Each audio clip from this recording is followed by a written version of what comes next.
Every single year, the last 2 decades, someone has told me the Australian property market's about to collapse. And yet, prices have only gone up. Which begs the question, is this time where it finally collapses? Or is it just more noise designed to scare you out of making smart decisions? It's important to understand this because if you can't separate the noise from what's actually happening, you're either going to panic out of a smart decision or you're going to freeze while the opportunity moves without you. I'm Corey Jones. I've helped hundreds of everyday Aussies just like you generate over $100 million in equity in the last 5 years. And today we're covering the hard facts about what's really going on in the Australian property market today so you can make the better decisions for you, your family, and if this is the right time to buy. Now, one thing to start with is interest rates. Yes, they've risen sharply. What that means, money's more expensive. Your borrowing capacities have been reduced. People can borrow less. They can't afford to buy what they could, say, 3 to 4 months ago. Mortgage stress is throughout the headlines everywhere.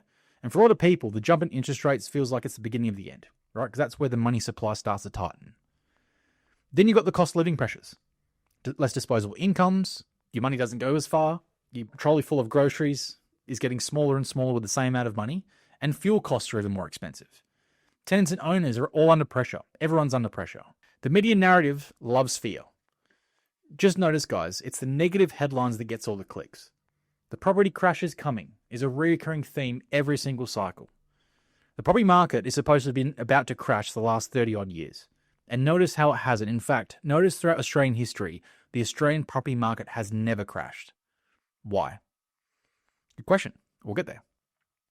And then you got on top of all of that global uncertainty.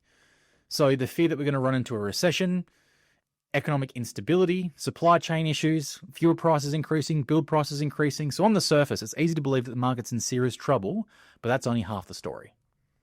See, what most people are missing today, guys, and this is fundamentally where you need to differentiate yourselves from the rest of the market, is understanding that firstly, we have a structural housing shortage. What does that mean? It means the supply and demand is not in balance and hasn't been in balance for quite some time. Right? Consider supply and demand as a seesaw. The seesaw looks like this.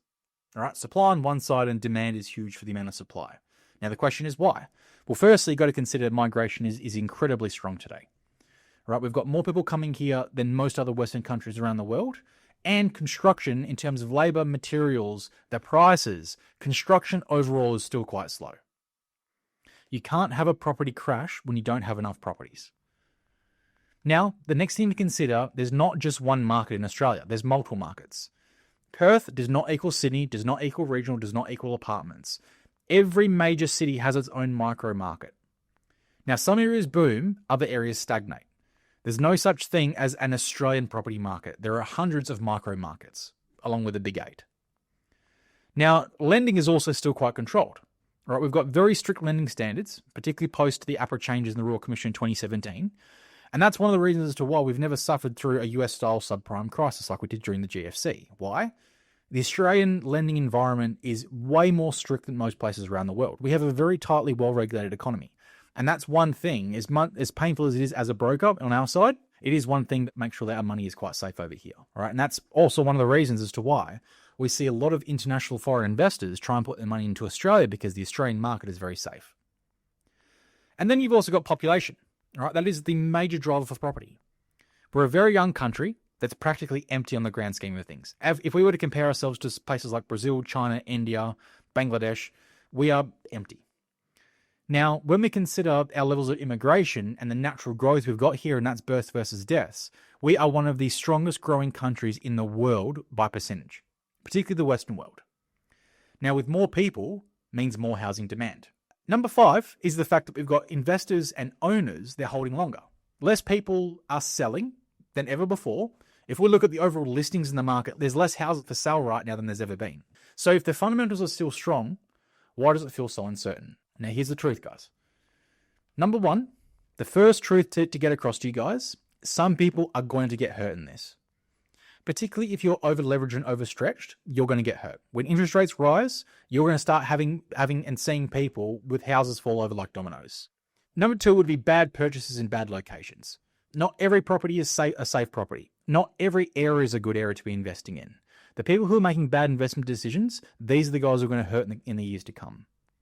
And finally, those who are making short-term reactive thoughts or reactive plans, guys, you are never going to make the best decision if you're just reacting to the market. You've got to be proactive to the market. Now, truth number 2, Some markets will be underperforming, particularly the oversupplied areas where there's heavy investor stock, poor quality developments, and houses on the high end. Keep in mind, guys, the houses on the high end are always the first to crash. When the prices start declining and the market starts stabilizing, the top end market is what swings the lowest. All right, so be very careful. Truth number 3 is the fact that opportunity comes from uncertainty. Some of the best opportunities in property rarely come when everyone feels comfortable. In fact, it's when people feel unsure is when the best opportunities arise. Now, to be clear, guys, the Australian market is not doomed by any sense of the word. But blindly buying anything without a strategy is absolutely crazy. And it's something that I would not be doing right now. Now, there are a few questions you could pose to yourself. So firstly, are you making the right decisions based on headlines or fundamentals? If you make your decisions fundamentally rather than reacting to a headline, you're going to make way more money. Another question you could pose, do you actually understand the market? Or just what's in the news? Same thing, guys. Property and the mechanics of property are very simple. I'm not going to say it's easy, but it's very simple to navigate. Another question you could pose to yourself, if prices were to drop by 10% just this year, would you panic or would you see opportunity? In other words, would you rush to sell your property or would you go and buy more? All right. Now, if you're feeling uncertain, you're not sure what's happening, you don't know how to navigate the market, you're not alone. The difference between people who build wealth and those who sit on the sidelines is clarity.